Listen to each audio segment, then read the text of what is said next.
Hello दोस्तों, एक बार फिर से आपका स्वागत है।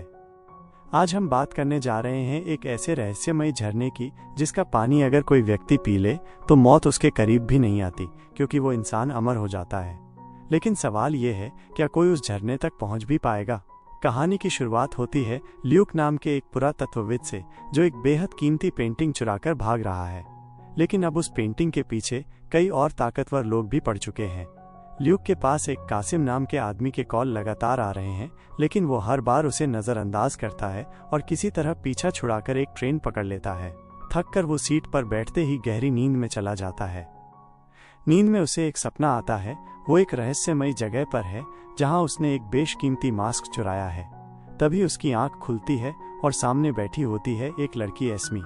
उसका मकसद भी वही पेंटिंग हासिल करना है जिसे पाने का सपना हर अरबपति देखता है। वो जानती है कि ल्यूक के पास कुछ ऐसा है जिसकी उसे जरूरत है, लेकिन ल्यूक इतनी आसानी से उसे कुछ भी नहीं देने वाला और एस्मी भी उसे आसानी से जाने नहीं देने वाली। पूरी ट्रेन में एस्मी के लोग मौजूद होते हैं जो ल्यूक पर बेरहमी से हमला करते हैं, लेकिन ल्यूक किसी तरह उन्हें चकमा देकर वहां से भाग जाता है और अपने दोस्तों से मदद मांगता है।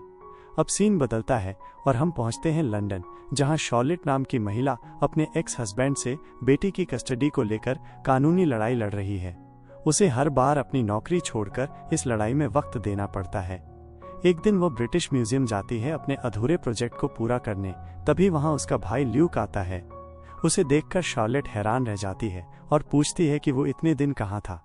ल्यूक कहता है कि वो चाहता है वे दोनों फिर से बचपन की तरह रोमांचक यात्रा पर निकलें, लेकिन शॉर्लेट मना कर देती है क्योंकि अब वो मां बन चुकी है और अपनी म्यूजियम की नौकरी से खुश है। बातों बातों में ल्यूक म्यूजियम से वो कीमती पेंटिंग चुरा लेता है और शॉर्लेट को पता तक नहीं चलता। तभी अलार्म बजता है और शॉर्लेट उसका पीछा करते हुए बाहर आती है। वो ल्यूक से पेंटिंग लौटाने को कहती है, लेकिन ल्यूक कहता है कि पहले उसे उसके साथ बैठना होगा। मजबूरी में शॉर्लेट उसकी पुरानी विंटेज कार में बैठ जाती है जिसे ल्यूक ने एक करोड़पति के घर से चुराया था। अब ल्यूक गाड़ी को तेज रफ्तार में घुमाता है और शहर की पूरी पुलिस उनके पीछे लग जाती है। कुछ ही समय में वो एक ट्रक के पीछे से अंदर घुस जाता है जिसमें उसके पुराने दोस्त मर्फी और डेप होते हैं। शॉर्लेट उन्हें पहचान लेती है, वे उसके पिता के पुराने साथी हैं। मर्फी ल्यूक को बताता है कि उसने गलत पेंटिंग चुराई है। ये सुनकर ल्यूक उदास हो जाता है और फिर अपनी बहन से कहता है कि अब वो पेंटिंग ले जाए। इतना कहकर वो उसे एक स्प्रे मारता है जिससे वो बेहोश हो जाती है। जब शॉर्लेट की आंख खुलती है वो एक पार्क में होती है और फिर सीधे म्यूजियम जाती है। वहां इंस्पेक्टर जमाल उससे पूछता है कि क्या वो अपने भाई के साथ इस चोरी में शामिल है, लेकिन तभी खबर आती है कि चुराई गई पेंटिंग वापस अपनी जगह पर रख दी गई है। हालांकि अब तक शॉर्लेट अपनी नौकरी खो चुकी होती है और पुलिस की नजरों में संदिग्ध बन चुकी है। इससे उसका बेटी की कस्टडी का मामला भी और मुश्किल हो जाता है। उलझनों से परेशान होकर वो ल्यूक के छुपे हुए ठिकाने पर पहुंचती है जहां दुनिया भर की चुराई गई चीजें रखी होती हैं। लेकिन आज वो किसी और चीज की तलाश में है, एक ऐसी चीज का जो इंसानों के अस्तित्व से भी पहले की है, फाउंटेन ऑफ यूथ। इस झरने का पानी पीकर सिर्फ अमरता ही नहीं मिलती, बल्कि इतना धन मिलता है कि कोई इंसान पूरी दुनिया को 4000 बार खाना खिला सके। लेकिन ल्यूक इस सफर पर अकेले नहीं है, उसके साथ है ओवेन नाम का एक अरबपति जिसे कैंसर है। ओवेन चाहता है कि ल्यूक उसके लिए उस झरने को खोज निकाले और बदले में वो उसे जितना चाहे उतना पैसा देने को तैयार है। शॉर्लेट को ये सब एक मनगढ़ंत कहानी लगती है, लेकिन ल्यूक कहता है कि कहानियां वहां से बनती हैं जहां थोड़ा थोड़ा सच होता है। उस झरने का जिक्र हर धर्म और धार्मिक किताबों में मिलता है, लेकिन भगवान ने उसकी असली जगह को सबसे छुपा कर रखा है। सिर्फ एक ही परिवार है जो पीढ़ी दर पीढ़ी उस जगह की रक्षा करता आया है, the guardian of the path. Luke को शक है कि एस्मी उसी परिवार की सदस्य है, क्योंकि उसे कुछ ऐसी बातें पता हैं जो किसी को नहीं पता। 1600 ईस्वी में जब पूरी दुनिया हुक्मरानों के कब्जे में थी, तब 6 मशहूर कलाकारों को उस झरने की जानकारी किसी तरह मिल गई। उन्होंने उस जगह की लोकेशन को 6 पेंटिंग्स में छुपा दिया। ल्यूक अब उन्हीं पेंटिंग्स को एक एक कर चुरा रहा है। हर पेंटिंग पर लैटिन भाषा में कुछ न कुछ लिखा हुआ है, लेकिन उसका मतलब अभी किसी को समझ नहीं आया है।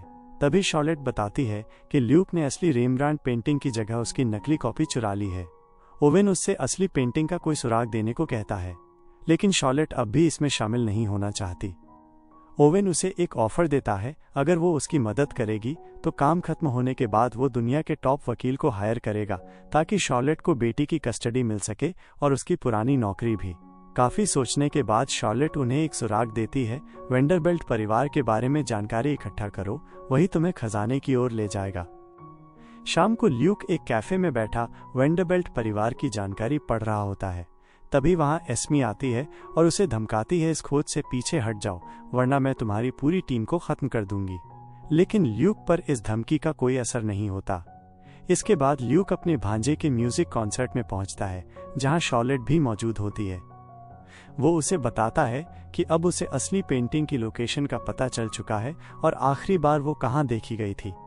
बातों बातों में ल्यूक उसे भी राजी कर लेता है साथ चलने के लिए और फिर पूरी टीम को हम एक आइलैंड पर पहुंचते हुए देखते हैं। असल में वो पेंटिंग आखिरी बार एक जहाज में देखी गई थी जो समुद्र में डूब चुका था और अब समंदर की गहराइयों में पड़ा हुआ है। लेकिन उनकी टीम उस पेंटिंग को हर हाल में हासिल करना चाहती है, इसीलिए सबसे पहले वे लोग एक ड्रोन नीचे समुद्र में भेजते हैं जिसने जाकर उस डूबे हुए जहाज के फर्स्ट क्लास हिस्से को काट दिया और फिर उसमें एक स्विमर बैलून फिट कर दिया गया। इस बैलून की वजह से वो हिस्सा धीरे धीरे पानी के ऊपर आ गया, यानी अब उनका काम काफी आसान हो चुका था। ल्यूक और शॉर्लेट तुरंत अंदर जाते हैं और हर चीज को छानबीन करना शुरू कर देते हैं। उन्हें वहां एक लॉकर मिलता है जिसमें कुछ कीमती गहने होते हैं जिन्हें ल्यूक चुराने की सोचता है, लेकिन शॉर्लेट उसे रोक देती है। वो उसे समझाती है कि वे कोई चोर नहीं है, वे सिर्फ वही चीज ढूंढना चाहते हैं जिसकी तलाश में वे यहाँ आए हैं। उधर दूसरे शिप पर मौजूद टीम के सदस्यों को रडार में कुछ मूवमेंट दिखाई देता है, कोई उनकी ओर आ रहा है। असल में वो और कोई नहीं, एस्मी और उसकी टीम होती है।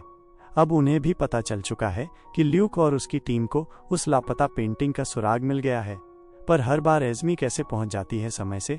क्या वाकई ल्यूक की बात सही थी? खैर, इधर ल्यूक और शॉर्लेट को आखिरकार वो पेंटिंग मिल जाती है जिसकी उन्हें तलाश थी। वे बेहद खुश हो जाते हैं, लेकिन जैसे ही वे बाहर निकलने की कोशिश करते हैं उन्हें एहसास होता है कि जो स्विमर बैलून्स लगाए थे वे अब धीरे धीरे खराब होने लगे हैं, यानी अब जहाज का वो हिस्सा ज्यादा देर पानी के ऊपर नहीं टिक पाएगा। हम देखते हैं कि पानी बड़ी तेजी से अंदर भरने लगता है। दोनों जल्दी से ऊपर आने की कोशिश करते हैं, लेकिन तभी सामने एस्मी और उसके हथियारबंद लोग खड़े मिलते हैं। अब उनके पास एक ही रास्ता है, मुकाबला करना, नहीं तो पेंटिंग उनके हाथ से निकल जाएगी। ल्यूक पूरे दमखम से लड़ाई में लग जाता है, मगर अब वहां गोलीबारी शुरू हो चुकी थी। कुछ गोलियां बैलून को लगती हैं, कुछ ऊपर उड़ रहे हेलीकॉप्टर को। हेलीकॉप्टर तुरंत वहां से उड़ जाता है। अब जहाज और तेजी से डूबने लगता है। जल्दबाजी में वे बाहर निकलने की कोशिश करते हैं, लेकिन पेंटिंग वाला बैग पानी में गिर जाता है। इसी बीच एस्मी शॉर्लेट को पकड़ लेती है। अब ल्यूक दोनों तरफ से फंस चुका होता है। तभी एक जोरदार झटका लगता है और एस्मी जहाज की बालकनी से गिरकर नीचे समुद्र में समा जाती है।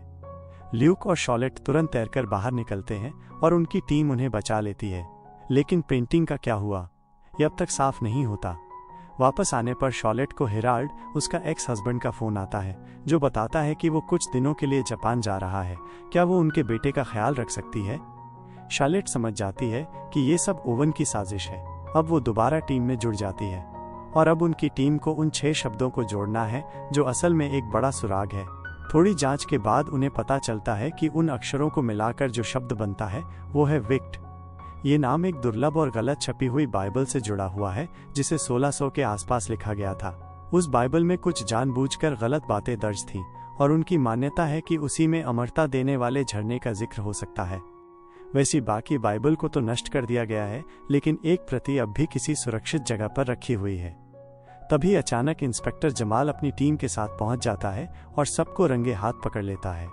मगर तभी कासिम अपनी गैंग के साथ वहां आता है और अब वहां तनाव की स्थिति बन जाती है।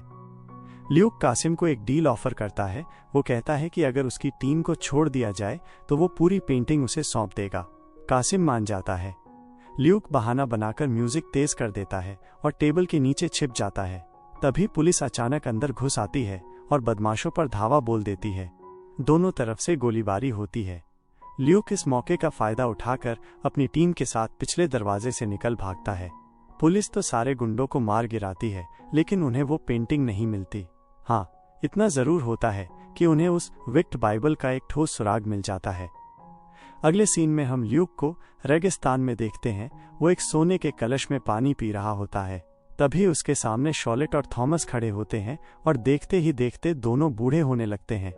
ये देखकर ल्यूक घबरा जाता है और कलश तोड़ देता है। बूम, उसकी नींद खुल जाती है। ये सब महज एक सपना था। अब टीम ऑस्ट्रिया जा रही है उस बाइबल की तलाश में। इस बार उनके साथ थॉमस भी है। ऑस्ट्रिया के नेशनल म्यूजियम में उन्हें आसानी से एंट्री मिल जाती है क्योंकि वहां ओवन ने भारी फंडिंग की थी। वहीं ओवन थॉमस के साथ एक कैफे में बैठकर उसे अमीर बनने के तरीके बता रहा होता है। इधर ल्यूक, शॉलेट और थॉमस को वो जगह मिल जाती है जहां वो बाइबल रखी गई है। उसे देखकर वे हैरान रह जाते हैं कि आज तक उसे इतनी सुरक्षा में कैसे संभाल कर रखा गया है। म्यूजियम के बाहर खड़ा उनका साथी देखता है कि आज़मी के लोग भी म्यूजियम में घुस चुके हैं। ये देखकर वो तुरंत ल्यूक को खबर देता है। वहीं एक स्टाफ मेंबर उन्हें बताती है कि एक गलती की वजह से वो बाइबल अब तक किसी की नज़र में नहीं आई। उसी दौरान ल्यूक की आज़मी से आमने सामने की भिड़ंत होती है। दोनों में जबरदस्त लड़ाई होती है, लेकिन आखिर में जीत ल्यूक की होती है। अब वे वहां से सीधे नहीं निकल सकते थे, इसलिए एक छोटा सा धमाका करते हैं जिससे म्यूजियम में एक गुप्त रास्ता बन जाता है। उसी रास्ते से वे लोग मैनहोल के जरिए बाहर निकल जाते हैं बाइबल लेकर। इसी बीच ओवन पर भी हमला होता है, लेकिन थॉमस की बहादुरी के चलते किसी को कोई नुकसान नहीं होता और वो सबका जमकर सामना करता है। उधर जमाल भी अपनी टीम के साथ म्यूजियम पहुंच चुका है और हर कोने की बारीकी से जांच कर रहा है। दूसरी ओर होटल के कमरे में सभी लोग उस बाइबल के किनारे लिखे हुए 7 शब्दों का मतलब समझने की कोशिश में लगे हैं, मगर किसी को समझ नहीं आता कि वो असल में क्या दर्शाते हैं। ऐसे में शॉलेट टीम छोड़ने का मन बना लेती है क्योंकि अब उसके बेटे पर भी खतरा मंडराने लगा है। इस पर थॉमस सबको बताता है कि वे 7 शब्द असल में संगीत के 7 सुर हैं जो एक पुराने गीत से मेल खाते हैं, जिस गीत में 7 अजूबों का जिक्र है। इसके बाद सभी लोग 7 अजूबों को नक्शे पर खोजते हैं और उस पेंटिंग से मिले सुराग को उनके साथ मिलाते हैं। सब कुछ मेल खा रहा था, सिवाय एक के गीजा के पिरामिड के। इसका मतलब था कि जिस चीज की उन्हें तलाश है उसका रहस्य वहीं छुपा है। इसलिए पूरी टीम मिस्र की ओर रवाना हो जाती है। उधर एजमी को प्रोटेक्टर संगठन का लीडर एक खास चाबी देता है जिससे झरने को रोका जा सकता है। इधर शॉलेट उस वक्त चौंक जाती है जब वो ओवम की सिक्योरिटी टीम को ढेर सारे बैग्स के साथ देखती है। उसे समझ नहीं आता कि इन बैग्स में ऐसा क्या है, लेकिन ओवम कुछ नहीं बताता। एक गाइड उन्हें भीतर तक लेकर जाता है, लेकिन उस सीक्रेट चैम्बर को खोलने का अधिकार उसके पास भी नहीं होता। अब ओवम के लोग उन बैग्स को खोलते हैं और उनमें से एक खुदाई करने वाली मशीन बाहर निकलती है। ये देखकर गाइड उन्हें रोकने की कोशिश करता है, यहाँ तक कि शॉलेट भी विरोध जताती है, लेकिन अब ओवम का व्यवहार काफी अजीब हो गया था। इसी बीच जमाल पुलिस फोर्स के साथ मौके पर पहुंचता है, लेकिन सिक्योरिटी वाले उस पर गोलियां बरसाना शुरू कर देते हैं। जवाबी कार्रवाई भी होती है। एजमी ये सब दूर खड़ी देख रही थी। दूसरी ओर टीम खुदाई करके नीचे पहुंचती है, जहां एक अजीब सा स्ट्रक्चर उनके सामने होता है जिसे हिलाना तक संभव नहीं था। टीम उसे तोड़ने की कोशिश करती है, लेकिन ल्यूक और शॉलेट उन्हें रोकते हैं। तभी थॉमस कुछ पुराने और अजीब से इंस्ट्रूमेंट बजाने लगता है, जिससे एक विशेष ध्वनि निकलती है और वो स्ट्रक्चर अपने आप खुल जाता है। वे लोग नीचे उतरते हैं तो पाते हैं कि वहां एक तहखाना है जिसकी दीवारों पर प्राचीन चित्र बने हुए हैं। ऊपर अब बड़ा युद्ध छिड़ चुका है। मर्फी और डेप ओवम की सिक्योरिटी टीम से लड़ रहे हैं। इस दौरान डेप को गोली लग जाती है। ठीक उसी वक्त जमाल पहुंचता है और उसे बचा लेता है। फिर दोनों पिरामिड के अंदर दाखिल हो जाते हैं। अब टीम और तेजी से नीचे की ओर बढ़ती है क्योंकि ल्यूक को वहां के रास्तों की जानकारी है। वे कई रहस्यमयी रास्तों और जालों को पार करते हुए तह तक पहुंच जाते हैं। एजमी भी उनका पीछा करती हुई वहां पहुंच जाती है। रास्ते में उन्हें एक स्थान मिलता है जहां थोड़ा सा पानी जमा हुआ था। तभी ओवम ल्यूक से कहता है कि सबसे पहले वो पानी पिएगा। ये सुनकर शॉलेट को समझ आ जाता है कि ओवम बीमार नहीं है, बल्कि बस उस पानी को बेचकर अमीर बनने की साजिश में था। तब वो दीवारों पर लिखे प्राचीन शब्दों का अर्थ समझाने लगती है। अगर कोई व्यक्ति इसके योग्य नहीं है तो वो पानी उसे अमर नहीं करेगा, बल्कि उसे श्रापित कर देगा। लेकिन ओवम अब लालच में पूरी तरह अंधा हो चुका है। वो लियो के हाथ पर गोली मार देता है और कहता है कि जल्दी करो, नहीं तो सबको खत्म कर देगा। मजबूरी में लियो आगे बढ़ता है।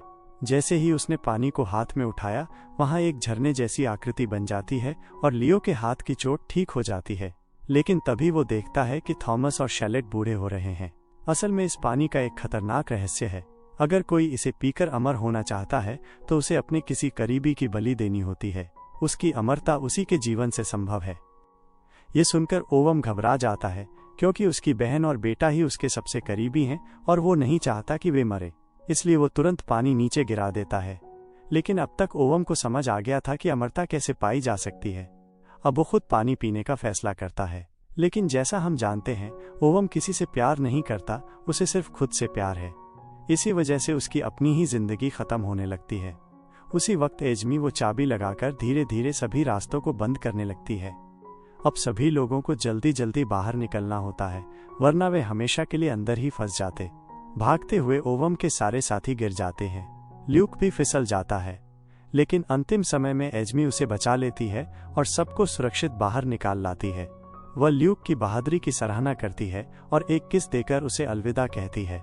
उधर जमाल को भी अब समझ आ जाता है कि असली खलनायक ओवम ही था और उसका अंत हो चुका है।